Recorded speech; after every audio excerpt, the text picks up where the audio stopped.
군대 여군 부대를 불시 점검하여 여군 인권에 대한 뿌리 깊은 군대 내부의 폭력을 잡아내고 극복해내는 헌병대장의 이야기입니다. 영상 시청 전에 구독과 좋아요 부탁드립니다. 저희에게 큰 힘이 됩니다. 2021년 가을, 해가 서쪽 능선으로 붉은 몸을 숨기기 시작하는 시간. 육군 제17수사단장 강인철 중령의 검은색 지휘 차량이 깊은 산속에 자리한 방공포대 막사 앞에 멈춰 섰다. 비포장도로를 달려온 탓에 차체는 뽀얀 흙먼지를 뒤집어 쓰고 있었다. 강 중령은 차에서 내리지 않은 채 어둠이 서서히 내려앉는 부대의 풍경을 무거운 눈으로 응시했다.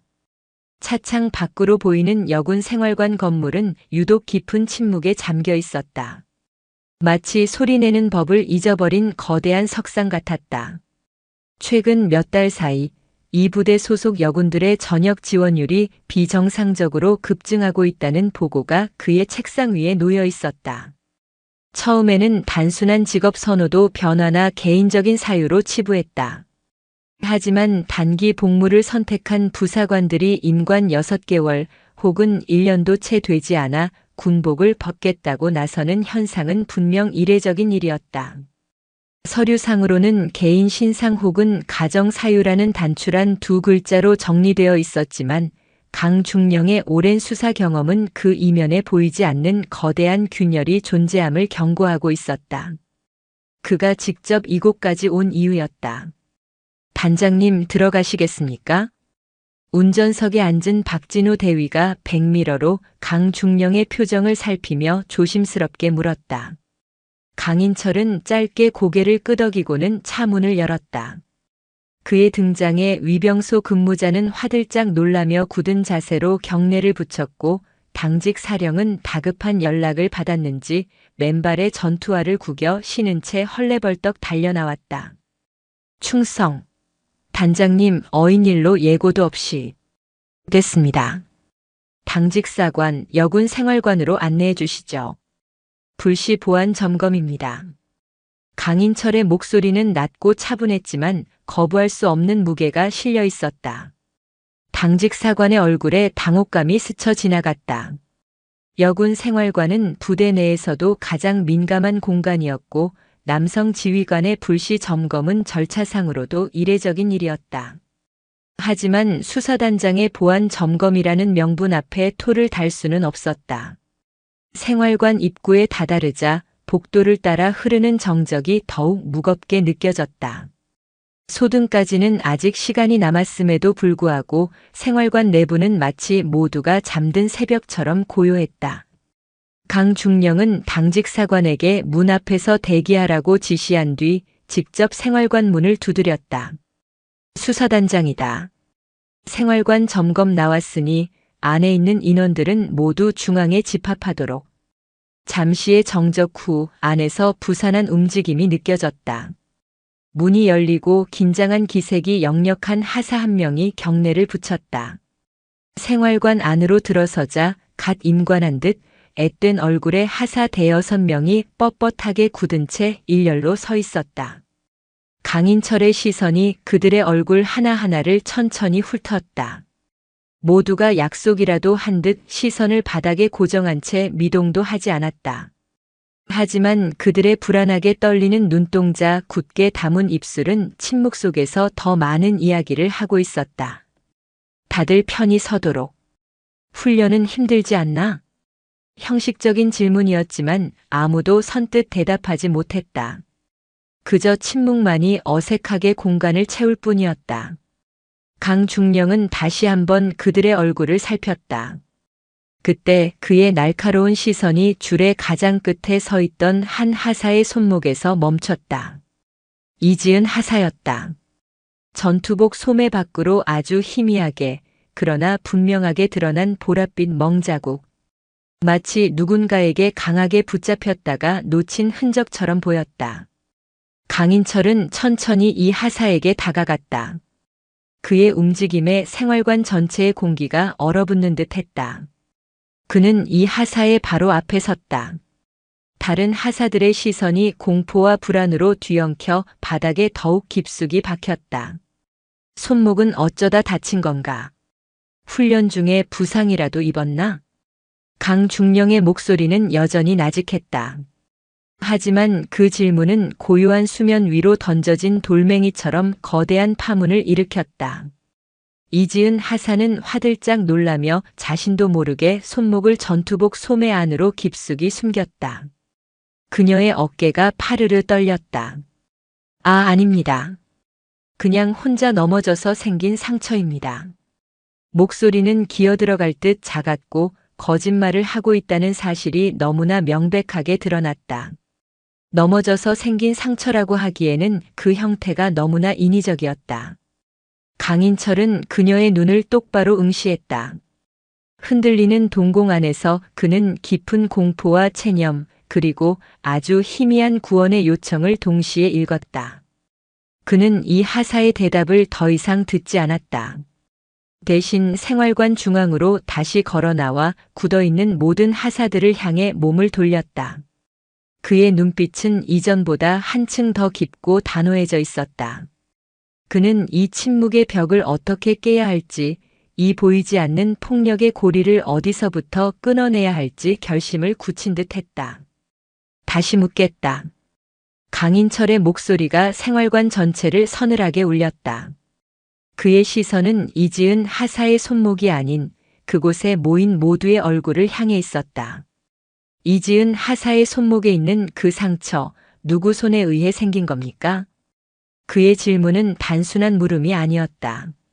그것은 오랫동안 굳게 닫혀있던 진실의 문을 향한 첫 번째 노크이자 침묵의 카르텔을 깨부수려는 선전포고와도 같았다. 하사들의 굳게 닫혔던 입술이 미세하게 경련하기 시작했다. 누군가의 눈에서 뜨거운 눈물이 핑 돌았다.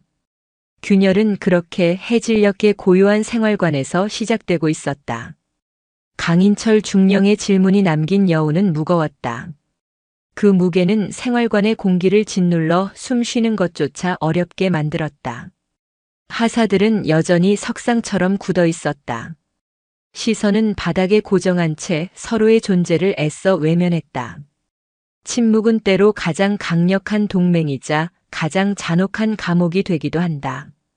지금 이 순간 그들에게 침묵은 자신들을 보호할 유일한 갑옷인 동시에 서로의 목을 조르는 올감이었다.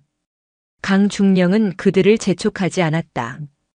그는 섣부른 다그침이 오히려 굳게 닫힌 문에 더 많은 자물쇠를 채우는 결과를 낳을 수 있다는 것을 잘 알고 있었다. 그는 인내심을 갖고 기다렸다. 그들의 내면에서 공포와 양심이, 체념과 용기가 치열하게 싸우고 있을 시간을 온전히 내어주었다. 이지은 하사의 어깨는 이제 눈에 띄게 떨리고 있었다.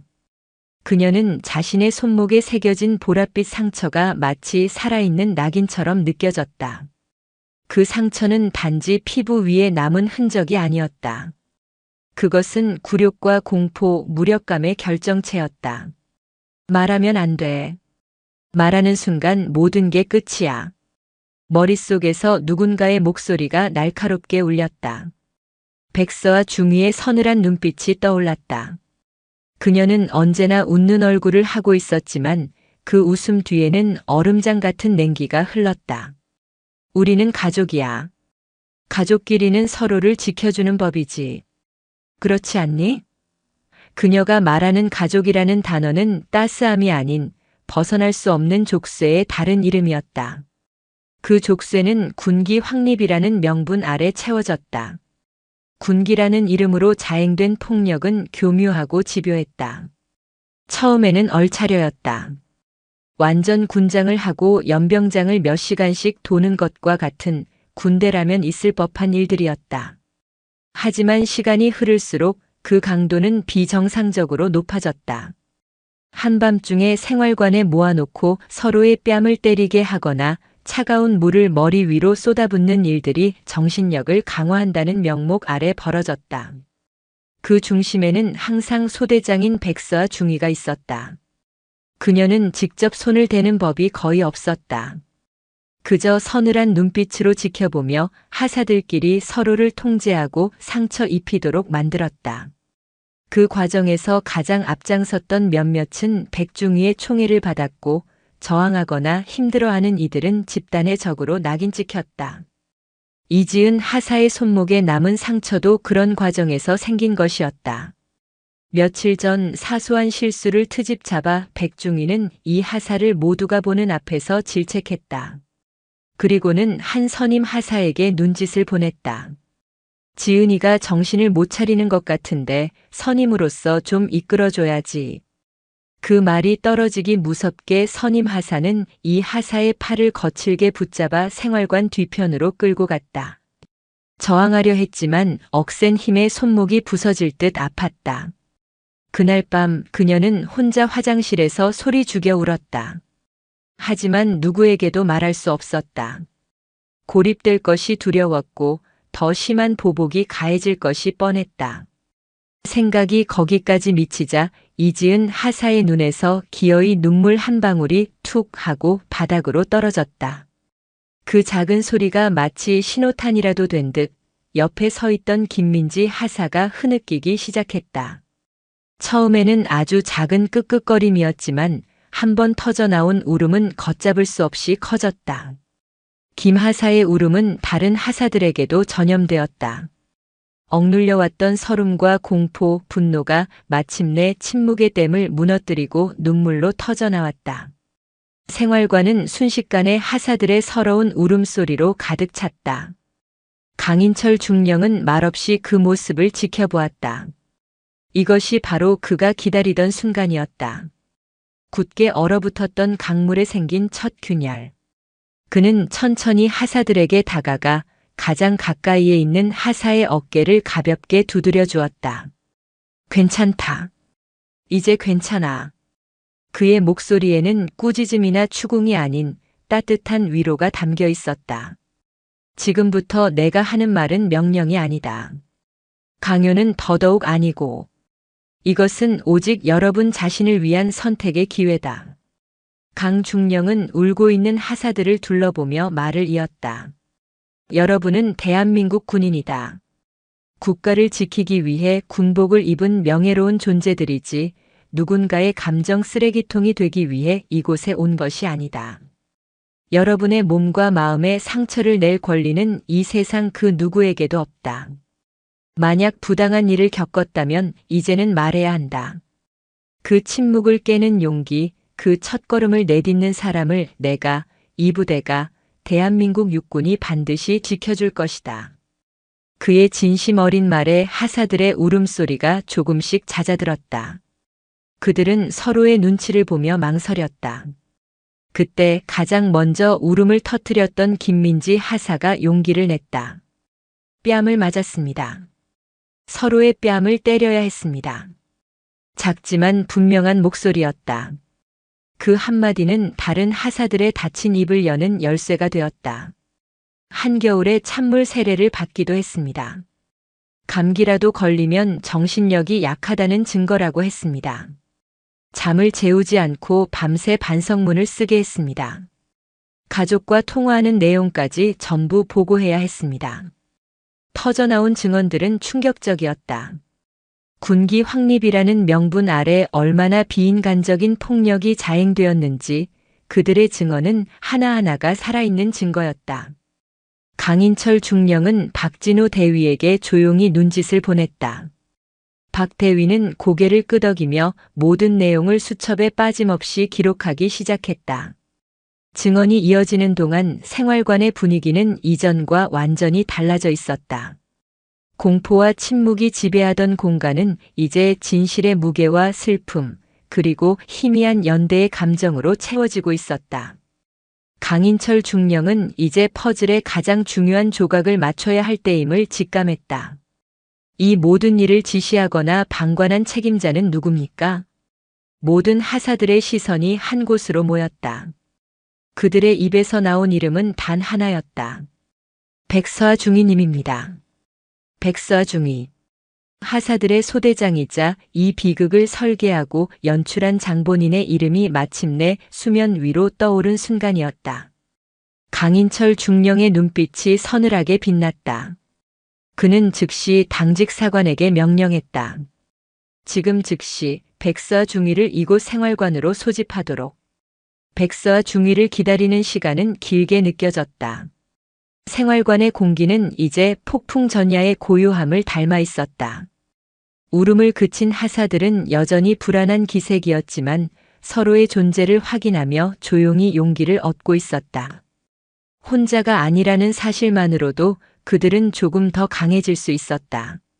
강인철 중령은 생활관 한쪽에 놓인 낡은 관물대들을 천천히 둘러보았다.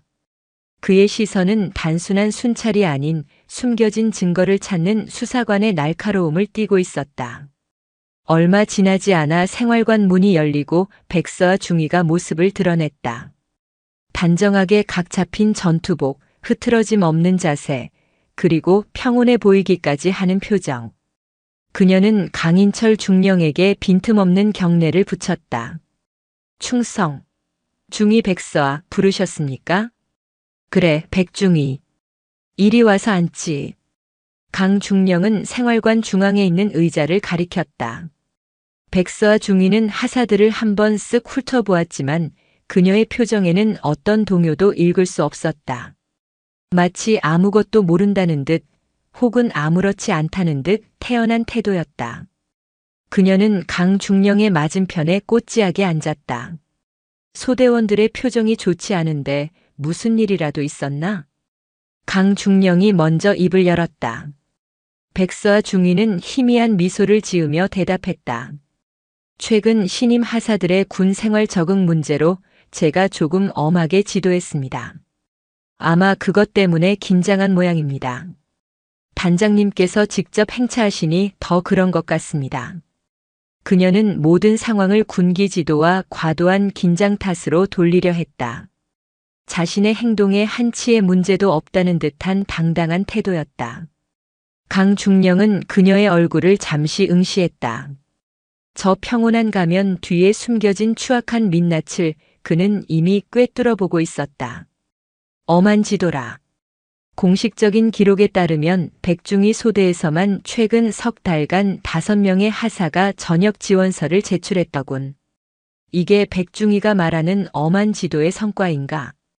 강 중령의 목소리에 날이 서기 시작했다. 백서와 중위의 눈썹이 미세하게 꿈틀거렸다. 그건 개인적인 사유로 알고 있습니다. 제가 강요하거나 압박한 사실은 없습니다. 그런가? 내가 비공식적으로 파악한 바로는 전역을 희망하는 인원이 5명이 아니라 13명에 달한다더군. 이 자리에도 2명이 있고 말이야. 강 중령의 말이 떨어지는 순간 백서와 중위의 평온했던 표정에 처음으로 균열이 보였다. 그녀의 시선이 하사들을 향해 날카롭게 날아갔다. 그 시선에는 감히 누가 배신했는가 하는 무언의 협박이 담겨 있었다. 하사들은 저도 모르게 고개를 숙였다. 그때 생활관 구석을 살피던 박진우 대위가 강 중령에게 조용히 손짓했다.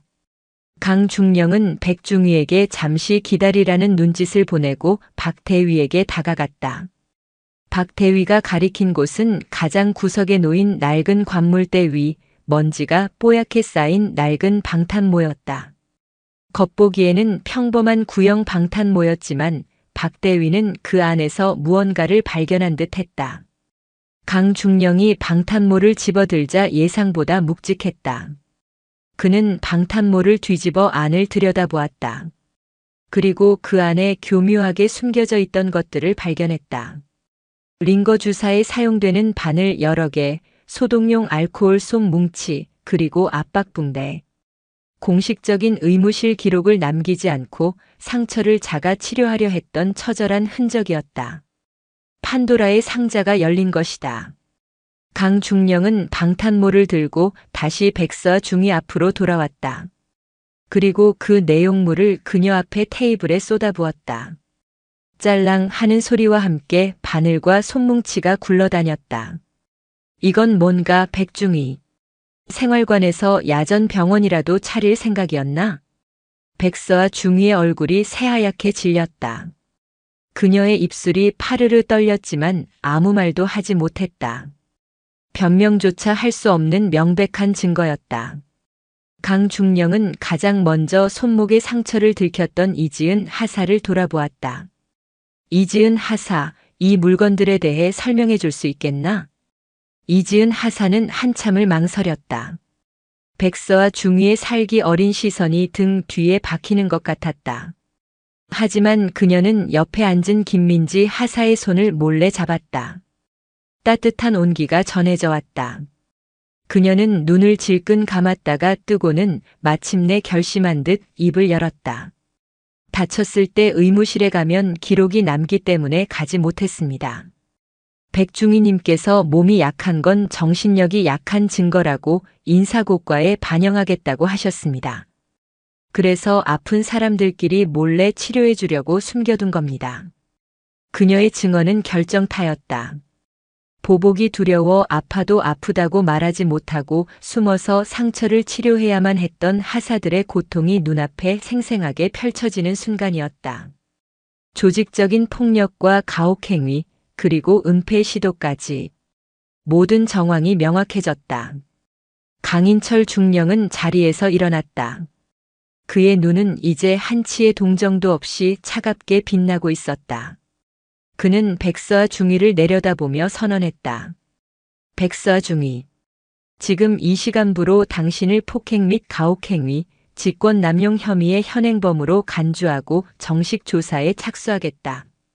그의 선언은 생활관 전체에 서리발처럼 울려 퍼졌다. 백서와 중위에 굳건했던 가면이 산산조각 나는 순간이었다. 그녀는 아무 말도 못한 채 고개를 떨궜다. 오랫동안 지속되어 온 부조리한 왕국이 마침내 무너져 내리는 신호탄이었다. 강중령은 박 대위에게 피해 하사들의 신병을 확보하고 안전한 임시 보호시설로 즉시 이동시킬 것을 지시했다. 이제 막 시작된 싸움의 첫 번째 단추가 힘겹게, 그러나 올바르게 채워지고 있었다. 다음 날 수사단 본부의 작은 조사실은 차가운 긴장감으로 가득 찼다. 창문 하나 없는 밀폐된 공간. 테이블 하나와 의자 3개가 전부인 그곳에 백서와 중위가 앉아 있었다. 밤사이 임시 유치시설에서 시간을 보냈음에도 그녀의 자세는 여전히 꼿꼿했다. 조금의 흐트러짐도 허용하지 않으려는 듯 다림질이 잘된 전투복처럼 그녀의 표정 역시 단단했다. 마치 강철로 만든 벽과 같았다. 강인철 중령은 박진우 대위와 함께 조사실로 들어섰다. 그는 백중위의 맞은편에 앉아 밤새 검토한 초기 진술서 뭉치를 테이블 위에 내려놓았다. 밤새 잠은 좀 잤나, 백중위? 강중령의 질문에 백중위는 담담하게 대답했다. 걱정해 주셔서 감사합니다. 군인으로서 어떤 상황에서든 평정심을 유지하는 것은 기본입니다. 그녀의 목소리에는 일말의 죄책감이나 불안감이 섞여 있지 않았다. 오히려 부당한 대우를 받고 있다는 듯한 묘한 억울함마저 느껴졌다. 박 대위가 먼저 공식적인 질문을 시작했다. 백서와 중위, 어젯밤 생활관에서 나온 하사들의 진술에 따르면 당신은 소대장이라는 직위를 이용해 지속적으로 소대원들에게 폭언과 가혹행위를 일삼았다는 혐의를 받고 있습니다. 인정하십니까? 백중위는 피식하고 짧게 웃었다. 그 웃음은 비웃음에 가까웠다. 인정할 수 없습니다. 저는 단지 해이해진 군기를 바로잡고 유사시 전투력을 보장하기 위해 소대장으로서 마땅히 해야 할 훈육 지도를 했을 뿐입니다. 일부 나약한 병사들이 그것을 과장하고 왜곡하여 모함하는 것으로 보입니다. 훈육 지도, 나약한 병사, 모함. 그녀는 모든 가해 사실을 교묘하게 군대 용어로 포장하며 자신의 행위를 정당화했다. 혐의를 입증해야 할 책임이 있는 쪽은 수사단이라는 사실을 정확히 알고 있는 듯한 영리한 대응이었다. 뺨을 때리게 하고 찬물을 붓고 잠을 재우지 않는 것이 백중위가 말하는 훈육지도 방식인가? 강중령이 낮은 목소리로 물었다. 그의 눈빛이 예리하게 빛났다. 그런 사실 없습니다. 하사들끼리 다툼이 있었던 것을 제가 중재한 적은 있습니다. 훈련 후 더위에 지친 하사들이 서로 물을 뿌리며 장난치는 것을 본 적은 있습니다. 모두 그 과정에서 발생한 오해일 뿐입니다. 그녀의 답변은 막힘이 없었다. 모든 진술을 교묘하게 비틀어 사실인 듯 아닌 듯 애매한 경계선 위에 올려놓았다. 명백한 증거 없이는 그녀가 세운 강철의 벽을 뚫기 어려워 보였다. 박대위가 생활관에서 발견된 방탄모 속 의료용품 사진을 그녀 앞에 내밀었다. 그렇다면 이것은 어떻게 설명하겠습니까? 피해 하사들은 당신의 보복이 두려워 의무실에도 가지 못하고 이렇게 숨어서 자가 치료를 했다고 진술했습니다. 백중희는 사진을 잠시 내려다보았다. 그리고는 이해할 수 없다는 듯한 표정을 지었다. 처음 보는 물건입니다. 누군가 악의적으로 제 관물대 근처에 가져다 놓은 것일 수도 있겠습니다. 저는 제 소대원들이 아프면 즉시 의무실에 가도록 조치했습니다.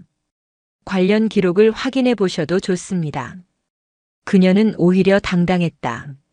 실제로 그녀는 소대원 중 한두 명을 의무실에 보낸 기록을 만들어 두었을지도 모른다. 자신의 알리바이를 위해 치밀하게 계산된 행동이었을 것이다. 조사는 제자리를 맴돌았다. 그녀는 법과 규정의 허점을 정확히 파고들며 모든 혐의를 부인했다. 같은 시각 피해 하사들은 부대에서 떨어진 국군복지단의 한 휴양시설에 마련된 임시 보호소로 옮겨졌다. 낯선 곳이었지만 백중희의 감시에서 벗어났다는 사실만으로도 그들은 몇 달 만에 처음으로 안도의 한숨을 내쉴 수 있었다. 군 상담관이 그들의 심리적 안정을 위해 함께 머물렀다. 하지만 안도감도 잠시, 그들의 마음속에는 불안감이 피어올랐다. 정말 백중희를 처벌할 수 있을까? 만약 그녀가 처벌받지 않고 돌아온다면 우리는 배신자로 낙인 찍히지 않을까? 하는 두려움이 그들을 짓눌렀다. 수사단에 협조하기로 결심했지만 그들이 맞서 싸워야 하는 상대가 얼마나 견고한 벽을 가진 인물인지 누구보다 잘 알고 있었다. 이지은 하사는 창밖을 보며 깊은 생각에 잠겼다. 어젯밤 모든 것을 털어놓은 순간의 후련함과 이제는 돌이킬 수 없다는 공포가 교차했다. 그때 김민지 하사가 조용히 다가와 그녀의 옆에 앉았다. 지은아, 무서워? 이지은은 말없이 고개를 끄덕였다. 김민지가 그녀의 손을 꼭 잡았다. 나도 무서워. 하지만 어젯밤에 우리 혼자가 아니었잖아. 다 같이 있었잖아. 그럼 된 거야. 이제 와서 다시 예전으로 돌아갈 수는 없어. 그 말에 다른 하사들도 하나둘씩 모여들었다. 그들은 처음으로 서로의 상처를 제대로 마주보았다. 그동안은 같은 고통을 겪으면서도 서로를 감시하고 경쟁해야 하는 존재였지만 이제는 아니었다. 그들은 같은 상처를 공유한 서로를 지켜줄 유일한 동지였다. 백서아라는 거대한 강철의 벽 앞에서 그들은 작지만 단단한 연대의 방패를 만들기 시작했다. 그날 밤 그들은 서로의 손을 잡고 밤늦도록 이야기를 나누었다. 그것은 치유의 시작이자 더 큰 싸움을 준비하는 그들만의 의식이었다. 임시 보호소에서의 며칠은 하사들에게 잃어버렸던 시간을 되찾아주는 듯 했다. 정해진 시간에 일어나고 잠드는 것 외에 어떤 강압적인 통제도 없었다. 그들은 함께 식사를 하고 산책을 하고 밤에는 두런두런 모여 앉아 이야기를 나눴다.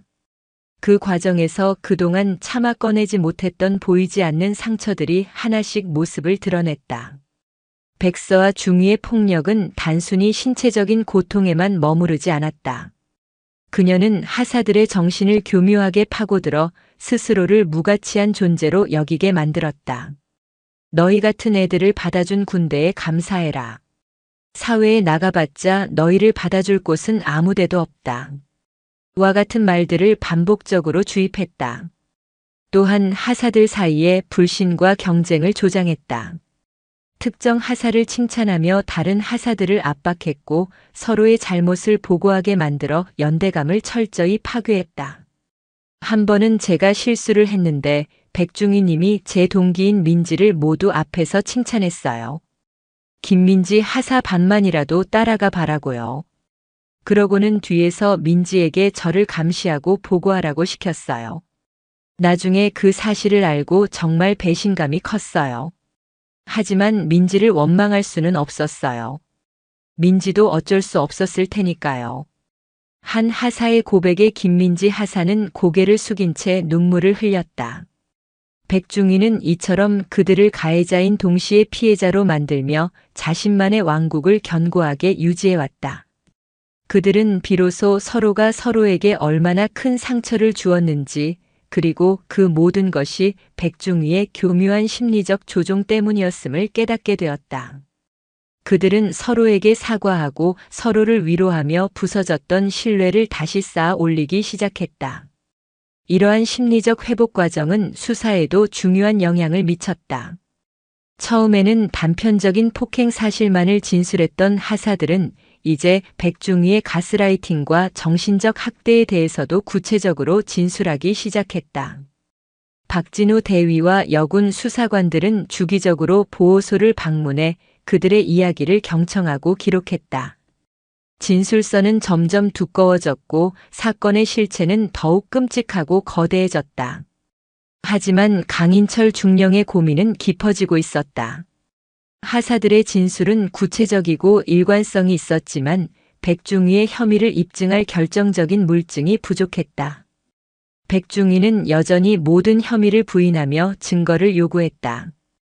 그녀의 말대로 공식적인 문서 기록이나 상해 진단서 같은 것은 거의 남아있지 않았다. 목격자라고는 오직 피해자들 뿐인 상황이었다.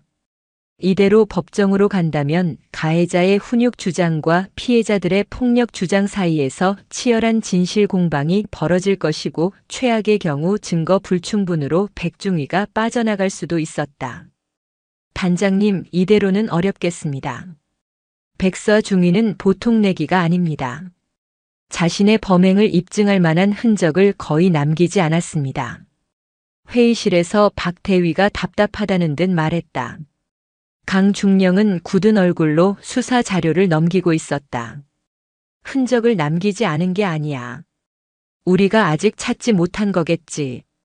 강 중령은 백중희처럼 치밀하고 자기 과신이 강한 인물일수록 어딘가에 자신의 업적이나 통제의 흔적을 남겼을 가능성이 있다고 판단했다. 공식적인 문서가 아니라면 비공식적인 공간에 있을 터였다. 디지털 증거 분석을 요청해야겠습니다. 강 중령이 결심한 듯 말했다. 백서와 중위 개인의 휴대전화와 컴퓨터는 물론 피해 하사들의 휴대전화까지 모두 확보해서 정밀 분석을 의뢰하십시오. 강압적으로 제출받지 말고 피해 하사들에게는 수사의 필요성을 충분히 설명하고 동의를 얻도록 하세요. 아마 그들도 자신들을 지키기 위해 무언가 남겨두었을지 모릅니다. 지워진 기록이라도 상관없습니다. 지금 우리에게는 보이지 않는 상처를 증명할 디지털의 메아리가 필요합니다. 그의 지시에 수사팀은 즉시 움직였다. 국방부 조사본부 산하의 디지털 포렌식 센터에 정식으로 협조를 요청했다. 그것은 백서와 중위가 세운 강철의 벽을 무너뜨릴 유일한 희망이었다. 국방부 디지털 포렌식 센터의 분석실은 수십 개의 모니터 불빛으로 푸르게 빛나고 있었다. 분석관들은 백서와 중위와 피해 하사들로부터 이메 제출 형식으로 확보한 휴대전화와 개인용 컴퓨터의 데이터를 복원하는 작업에 착수했다. 그것은 보이지 않는 디지털 세상의 먼지를 털어내고 지워진 진실의 조각들을 맞춰나가는 과정과 같았다. 며칠간의 분석 끝에 첫 번째 의미 있는 결과물이 나왔다. 백서와 중위의 휴대전화에서 복원된 메신저 대화 내용이었다. 그녀는 자신의 혐의를 부인했던 것과는 달리 동기나 선배로 추정되는 인물들과의 대화에서 자신의 소대원들을 폐급, 고문관 등으로 칭하며 비하하는 내용을 수시로 주고받았다. 오늘도 한 마리 잡았다. 역시 밟아야 정신을 차린다와 같은 충격적인 표현도 발견되었다. 그녀의 훈육지도 주장이 얼마나 위선적인 거짓말이었는지를 보여주는 명백한 증거였다. 하지만 이것만으로는 부족했다. 하사들에게 직접적인 폭력과 협박을 가했다는 증거가 필요했다. 분석팀은 피해 하사들의 휴대전화 데이터 복원에 집중했다. 그리고 마침내 김민지 하사가 두려움에 떨며 삭제했던 한 단체 대화방의 기록이 복원되었다. 그 대화방은 백서와 중위가 소대원들을 관리하기 위해 만든 비공식적인 소통 창구였다. 하지만 그곳은 소통이 아닌 일방적인 지시와 감시, 협박이 이루어지는 공간이었다. 오후 9시 이후로 생활관에서 잡담하는 소리 들리면 전원 연병장으로 집합시킨다. 이지은 하사, 오늘 너 때문에 훈련 평가 점수 깎인 거 반성문 10장으로 제출해. 사진 찍어서 인증해라. 휴가 나가서 부대 이야기 한 글자라도 흘리는 년은 군 생활 끝날 줄 알아라. 전역하고 나서도 찾아갈 거니까. 복원된 메시지들은 백중위의 목소리가 그대로 들리는 듯 생생했다. 강압적이고 폭력적인 언어, 구체적인 협박 내용까지 고스란히 담겨 있었다. 심지어 얼차려를 받는 동료의 사진을 찍어 올리게 하고 그것을 보며 조롱하는 듯한 내용의 대화도 발견되었다. 디지털 세상에 남겨진 그들의 대화는 그 자체로 하나의 거대한 범죄 기록 보관소였다. 가장 결정적인 증거는 이지은 하사의 개인 컴퓨터에서 나왔다. 그녀는 백중위의 협박과 가혹행위가 극에 달했을 때 혹시 모를 상황에 대비해 백중위와의 1:1 대화 내용을 날짜별로 정리하여 파일로 저장해 두었다. 파일에는 암호를 걸어 깊숙한 폴더에 숨겨두었는데 극심한 스트레스로 인해 그녀 자신도 그 존재를 잊고 있었다. 파일 안에는 백중위가 이 하사에게 보냈던 협박 메시지 전문이 담겨 있었다. 내가 여기서 그만두면 내 다음 군 생활은 물론이고 내 인생까지 순탄치 못할 거다. 내 부모님은 내가 이렇게 나약한 딸인 걸 아시니? 이와 같은 인격 모독적인 내용과 함께 전역한 다른 하사의 개인 신상 정보를 들먹이며 그 애처럼 되고 싶지 않으면 알아서 잘해라고 협박하는 내용까지 포함되어 있었다. 강인철 중령은 분석 결과를 보고받는 내내 굳은 표정을 풀지 않았다. 보고를 마친 박진우 대위가 흥분을 감추지 못하며 말했다. 단장님, 이걸로 끝났습니다. 백서 중위는 더 이상 빠져나갈 수 없습니다. 강 중령은 복원된 메시지 기록이 담긴 보고서를 손에 들었다. 종이 뭉치는 묵직했다. 그것은 단순히 몇 장의 보고서가 아니었다. 그것은 피해자들이 흘렸을 눈물과 공포, 그리고 지워지지 않는 상처의 무게였다. 박 대위, 지금 즉시 백서 중위를 다시 소환하게. 이번에는 저 강철의 벽이 어떻게 무너지는지 똑똑히 지켜봐야겠어. 강인철 중령의 눈빛은 그 어느 때보다 차갑고 단호했다. 디지털 세상에 울려 퍼진 진실의 메아리는 이제 거대한 파도가 되어 백서 중위가 쌓아 올린 거짓과 위선의 벽을 향해 거침없이 돌진하고 있었다. 다시 마주 앉은 조사실의 공기는 이전과 완전히 달랐다. 백서 중위는 여전히 평정을 가장하고 있었지만 그녀를 다시 소환한 강인철 중령의 눈빛에서 무언가 결정적인 변화가 있었음을 직감한 듯 미세한 불안감을 감추지 못했다. 강 중령은 아무 말 없이 두꺼운 서류철을 테이블 위에 올려놓았다. 서류철의 표지에는 디지털 증거 분석 결과 보고서라고 적혀 있었다. 그는 서류철을 열어 그중 첫 페이지를 백중위 쪽으로 밀었다. 그녀가 동료와 주고받은 소대원들을 비하하던 대화 내용이 인쇄되어 있었다.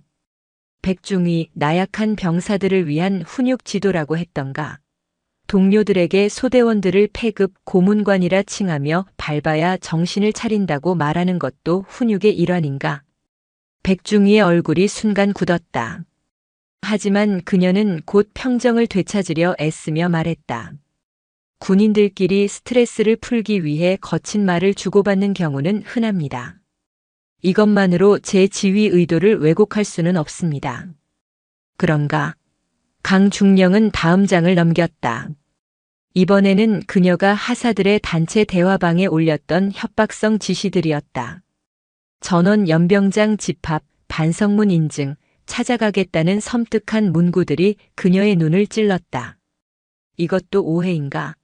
소대원들과의 공식적인 소통이 아닌 비공식 대화방을 통해 이렇게 구체적인 협박을 한 이유는 뭐지? 백중위의 입술이 바싹 마르기 시작했다. 그녀의 강철 같던 벽에 금이 가기 시작했다. 그녀는 더 이상 오해나 장난이라는 말로 둘러댈 수 없었다. 하지만 아직 무너지지 않았다. 소대원들의 군 기강이 너무 해이하여 다소 강한 언어를 사용한 것은 사실입니다. 하지만 실제로 폭력을 행사하거나 불이익을 준 적은 없습니다. 그때 강중령은 마지막 페이지를 그녀 앞에 놓았다. 이지은 하사의 컴퓨터에서 복원된 날짜별로 정리된 협박 메시지 파일의 내용이었다. 그녀의 부모님을 모욕하고 전역한 동료의 신상을 거론하며 협박했던 바로 그 기록이었다. 그것을 보는 순간 백서와 중위의 모든 것이 무너져 내렸다. 그녀의 눈동자가 걷잡을 수 없이 흔들렸다. 완벽하게 삭제했다고 믿었던 그녀와 이지은 하사 단둘만이 안다고 생각했던 내밀한 대화. 그것은 그녀가 빼도 박도 못할 자신만의 범죄 서명과도 같았다. 이건. 그녀는 더 이상 말을 잇지 못했다. 굳게 닫혔던 입술이 경련하며 마침내 무너진 둑처럼 울음이 터져나왔다. 강철의 벽은 산산조각이 났다. 그녀는 테이블 위로 쓰러지듯 엎드려 오열했다. 그것은 반성의 눈물이라기보다는 완벽하다고 믿었던 자신의 성이 무너진 것에 대한 절망의 몸부림이었다. 한참을 울던 그녀는 모든 것을 자백하기 시작했다.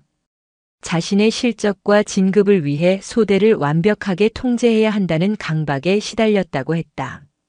처음에는 엄격한 지도로 시작했지만 하사들이 자신의 통제를 벗어나려 할수록 점점 더 폭력적인 방법으로 그들을 억압하게 되었다고 털어놓았다. 그녀 역시 과거 후보생 시절 비슷한 경험을 했고 그것이 강한 군인을 만드는 유일한 방법이라고 스스로를 합리화해왔다는 사실도 고백했다. 강인철 중령은 그녀의 자백을 묵묵히 들었다. 그에게는 가해자에 대한 동정심 따위는 없었다. 그저 또 다른 삐뚤어진 괴물을 만들어낸 군대 시스템의 어두운 단면을 확인할 뿐이었다. 그날 오후 강인철 중령은 사건의 전말과 백서와 중위의 자백이 담긴 중간 보고서를 사단장에게 직접 보고했다. 보고를 받은 사단장은 충격과 분노를 감추지 못했다. 그는 즉시 이 사건을 단순 폭행 사건이 아닌 지휘관에 의한 조직적 인권 유린 사건으로 규정했다. 그리고 강인철 중령에게 수사, 법무, 감찰, 인사 등 각 부서의 인력으로 구성된 합동조사단을 구성하고 지휘 계통의 보고를 생략한 채 자신에게 직접 보고할 수 있는 전권을 부여했다. 사건은 이제 한 개인의 일탈이 아닌 부대 전체의 문제로 공론화되기 시작한 것이다. 합동조사가 시작되면서 사건은 새로운 국면을 맞았다. 백서와 중위는 폭행치상, 가혹행위, 직권남용, 협박 등 여러 혐의가 적용된 피의자 신분으로 정식 입건되었다. 또한 수사 과정에서 그녀가 하사들에게 지급될 부식비를 일부 유용하여 상급자에게 명절 선물을 보낸 사실과 자신에게 불리한 진술을 할 가능성이 있는 전역자들에게 전화를 걸어 협박한 녹취 파일까지 추가로 확보되었다. 범죄 혐의는 눈덩이처럼 불어났다. 사건의 하이라이트는 피해 하사들이 합동조사단 앞에서 공식 증언을 하는 자리였다. 임시보호소에서 서로의 상처를 보듬으며 힘을 얻은 그들은 이전과 달랐다. 더 이상 두려움에 떠는 피해자가 아니었다. 그들은 진실을 밝히기 위해 모인 용기 있는 증인이었다. 증언은 피의자인 백서와 중위와 그녀의 변호인이 동석한 상태에서 진행되었다. 이지은 하사가 첫 번째 증인으로 나섰다. 그녀는 담담하지만 분명한 목소리로 자신의 손목에 상처가 생겼던 날의 상황부터 밤새 잠을 자지 못하고 반성문을 써야 했던 일 부모님을 모욕당했던 순간까지 모두 증언했다. 백서와 중위는 저희에게 늘 말했습니다. 우리는 가족이라고. 하지만 가족이라는 이름으로 행해진 것은 폭력이었고 저희는 그 안에서 서로를 감시하고 미워해야만 했습니다. 그녀의 증언이 끝나자 백중위의 변호인이 반대 신문을 시작했다. 증인은 당시 소대장의 지시가 훈육의 일환일 수도 있다고 생각하지는 않았습니까? 이지은 하사는 잠시 변호인을 바라보다 고개를 돌려 백서와 중위를 똑바로 응시했다. 그 눈빛에는 더 이상 두려움이 없었다. 동료의 뺨을 때리게 하는 것이 훈육입니까? 아파도 병원에 가지 못하게 막는 것이 훈육입니까? 한 사람의 인격과 가족까지 모독하는 것이 정말 나라를 지키는 군인을 위한 훈육이라고 생각하십니까? 그녀의 되물음은 법정 안의 모두를 숙연하게 만들었다. 다음으로 김민지 하사를 비롯한 다른 하사들의 증언이 이어졌다. 그들의 목소리는 하나로 모여 거대한 연대의 함성이 되었다. 그동안 겪었던 신체적, 정신적 고통을 낱낱이 증언하며 백서와 중위가 만든 침묵의 왕국이 얼마나 비인간적이었는지를 폭로했다. 마지막 증언이 끝났을 때 조사실은 무거운 침묵에 잠겼다. 수많은 증언과 명백한 물증 앞에서 백서와 중위는 마침내 모든 것을 인정할 수밖에 없었다. 그녀는 자신의 자리를 지키기 위해 그리고 자신의 왜곡된 신념을 관철하기 위해 벌어진 폭력을 애써 외면하고 방관했음을 아니 조장했음을 시인했다. 거대했던 강철의 벽은 이제 흔적도 없이 사라져 있었다. 이 사건은 부대 내에서 거대한 파장을 일으켰다. 처음에는 쉬쉬하던 분위기였지만 진실이 드러나면서 많은 장병들이 충격에 빠졌다. 특히 사건이 공개 감찰로 전환되고 군 내부 언론을 통해 일부 내용이 알려지면서 이것이 단지 한 부대만의 문제가 아닐 수도 있다는 공감대가 형성되기 시작했다. 사건 발생 2달 후 군사법원에서 백서와 중위와 관리 책임을 다하지 못한 중대장에 대한 군법 회의가 열렸다.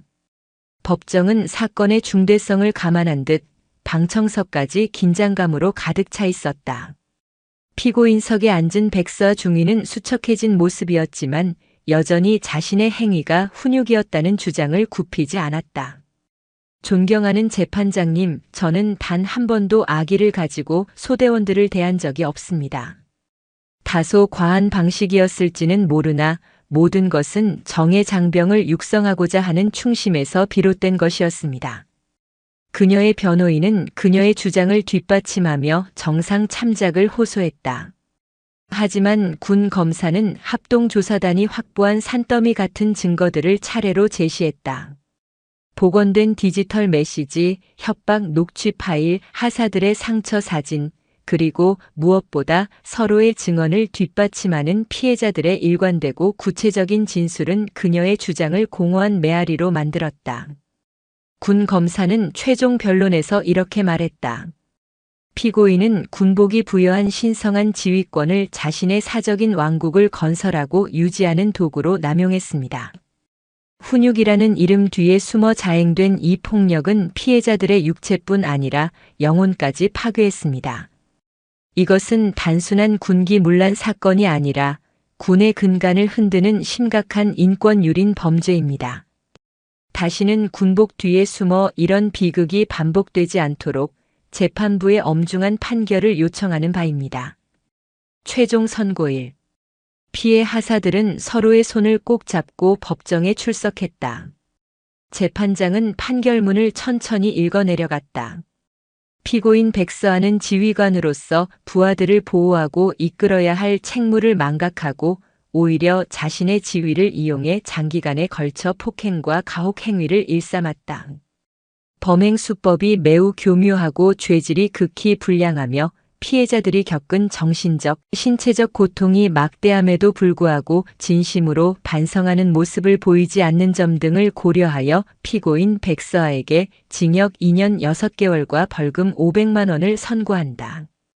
땅. 재판장의 의사봉 소리가 법정 안에 울려 퍼졌다. 백서와 중위는 그 자리에 주저앉았다. 지휘 책임을 물어 함께 기소된 중대장에게는 징역 1년 2개월의 집행유예 2년이 선고되었다. 판결이 내려지는 순간 이지은 하사와 김민지 하사를 비롯한 피해 하사들의 눈에서 뜨거운 눈물이 흘러내렸다. 그것은 슬픔의 눈물이 아니었다. 길고 어두운 터널을 지나 마침내 빛을 본 안도와 감격의 눈물이었다. 그들은 서로를 부둥켜 안았다. 이 싸움이 결코 헛되지 않았음을 확인하는 순간이었다. 법정을 나서는 그들의 뒤로 강인철 중령이 말없이 그 모습을 지켜보며 희미하게 미소 짓고 있었다. 백서와 중위 사건은 군 전체의 대대적인 후속 조치를 불러왔다. 국방부는 여군 인권 보호 강화를 위해 4단급 부대의 여군 전담 감찰관 직위를 신설했고 인권 침해 소지가 없는 선에서 생활관 복도 등 공용 공간에 CCTV를 설치하도록 했다. 또한 군 내부망과 연동되는 익명 신고 앱이 개발되어 보급되었다. 누구든 보복에 두려움 없이 부조리를 고발할 수 있는 최소한의 창구가 마련된 것이다. 사건의 중심에 있었던 피해 하사들은 군 생활을 포기하지 않았다. 오히려 그들은 자신들의 상처가 또 다른 누군가에게 되풀이되어서는 안 된다는 강한 사명감을 갖게 되었다. 그들은 군복 뒤에 숨은 폭력과 끝까지 싸울 것을 다짐했다. 그들의 용기는 부대 내에 조용한 변화의 바람을 일으켰다. 어느 날 저녁 부대 성당에서 그들을 위로하고 지지하기 위한 자발적인 촛불 미사가 열렸다. 처음에는 몇몇 여군들만 참여했지만 점차 남군 병사들과 다른 간부들까지 함께하며 촛불의 수는 점점 늘어났다. 그 촛불은 서로가 서로를 지켜주겠다는 약속의 빛이었다. 시간이 흘러 부대의 문화는 눈에 띄게 긍정적으로 변화했다.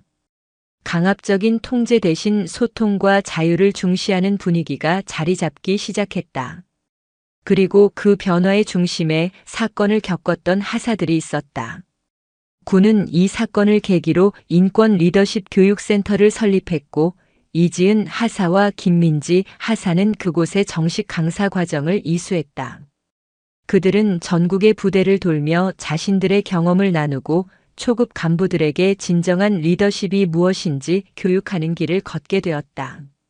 그들의 목소리는 그 어떤 이론보다 강한 힘을 가지고 있었다. 교정교육대에서 복역하게 된 백서와 전중위는 뒤늦게 인권교육과정을 이수하며 자신이 저지른 행동이 타인에게 얼마나 깊은 상처를 주었는지 고통스럽게 깨닫고 반성의 시간을 보냈다. 부대 내의 촛불 모임은 하나의 문화로 자리 잡았다.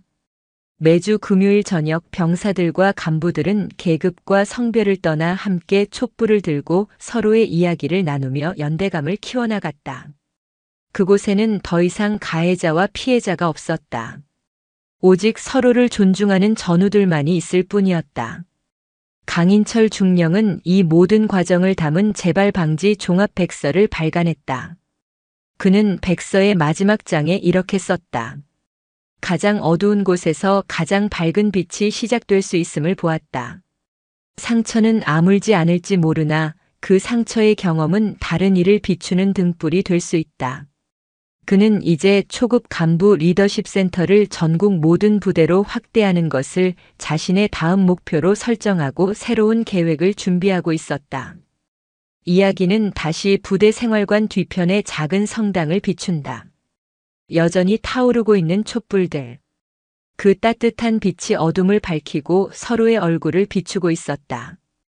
고통과 침묵으로 얼룩졌던 공간은 이제 희망과 연대의 상징이 되었다. 군대 내의 깊은 어둠과 침묵을 깨고 인간의 존엄과 연대를 바탕으로 새로운 문화를 만들어가는 길고 긴 싸움은 그렇게 상처가 서로를 밝히는 등불이 되어 계속되고 있었다. 영상이 유익하셨다면 구독과 좋아요, 댓글까지 부탁드리겠습니다.